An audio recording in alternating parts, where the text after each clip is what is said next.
আজ প্রকাশিত হলো রাজ্য বাজেট। সে রাজ্য বাজেটে বেকারদের অ্যাকাউন্টে ৩,০০০ টাকা। যুব শক্তিতে বিরাট ঘোষণা করলেন মুখ্যমন্ত্রী শুভেন্দু অধিকারী।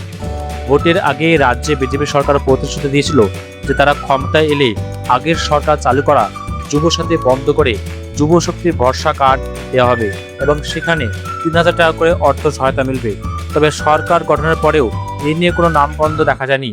আজ রাজ্যে প্রথম বাজেট পেশ হলো, সেখানে অর্থমন্ত্রী স্বপন দাশগুপ্ত এই প্রকল্প নিয়ে আনুষ্ঠানিকভাবে ঘোষণা করলেন। আগামী অক্টোবর মাস থেকে দেওয়া হবে যুব শক্তি প্রকল্পের টাকা। এই প্রকল্পের টাকা কারা পাবে আর কারা পাবে না এই ভিডিওতে জানতে পারবেন। তা যুব শক্তি নিয়ে অর্থমন্ত্রী স্বপন দাশগুপ্ত ঘোষণা করেছেন যে 21 থেকে 35 বছর বয়সী শিক্ষিত বেকার যুবক যুবতীরা এই ভাতা পাবেন এবং তিনি আরও জানান এই প্রকল্পে আগামী অক্টোবর মাস থেকে চালু হবে। তবে এই স্কিমে আপাতত গ্রাজুয়েট বেকারদের জন্য ৩,০০০ টাকা দেওয়া হবে এবং অন্যান্যদের জন্য মাসিক ২,০০০ টাকা করে দেওয়া হবে।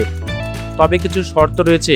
প্রথমত, পরিবারের বার্ষিক আয় ১ লক্ষ টাকার মধ্যে হতে হবে এবং অন্য কোনো প্রকল্পের সুবিধা পেলে কিন্তু এই যুব শক্তির প্রকল্পের টাকা পাওয়া যাবে না। তা যুব শক্তি ভরসা কার্ডে আবেদনের জন্য ৪টি শর্ত বাধ্যতামূলকভাবে আপনাকে মানতে হবে। যদি এই শর্তগুলো না মানেন তবে ফর্ম পূরণ করলেও কিন্তু আপনি এই প্রকল্পের টাকা পাবেন না। তা কী কী শর্ত? প্রথম নিয়ম অনুযায়ী যুব শক্তি ভরসা কার্ডের সুবিধা পেতে হলে অবশ্যই কর্মহীন যুবক হতে হবে এবং যুবক যুবতীদের পশ্চিমবঙ্গের স্থায়ী বাসিন্দা হতে হবে। দ্বিতীয়ত, বয়স হতে হবে ২১ থেকে ৪০ বছরের মধ্যে। এই বয়স সীমার মধ্যেই কর্মহীন যুবক যুবতীরা এই প্রকল্পের জন্য আবেদন করতে পারবেন। তৃতীয়ত, আবেদনকারী ন্যূনতম মাধ্যমিক পাস হওয়া বাধ্যতামূলক এবং চতুর্থ, আবেদনকারীকে সম্পূর্ণ কর্মহীন হতে হবে। কোনো কাজের সঙ্গে যোগ থাকলে এই প্রকল্পের টাকা পাবে না। এই ৪টি শর্ত কিন্তু পুঙ্খানুপুঙ্খভাবে করতে দেবে সরকার।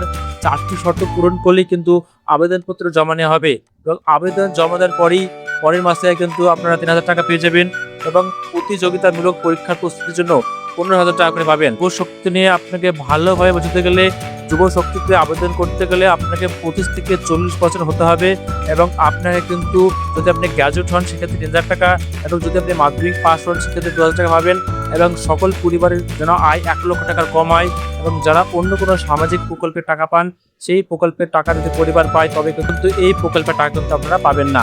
তা যুব শক্তি নিয়ে সরকারের এই নিয়মগুলো আপনার পছন্দ হয়েছে কি পছন্দ হয়নি বা আপনার মূল্যবান মন্তব্যটি অবশ্যই কমেন্ট বক্সে কমেন্ট করে জানাবেন এবং ভিডিওটিকে অবশ্যই লাইক করে আপনার প্রিয়জনদের মধ্যে ছড়িয়ে দেবেন।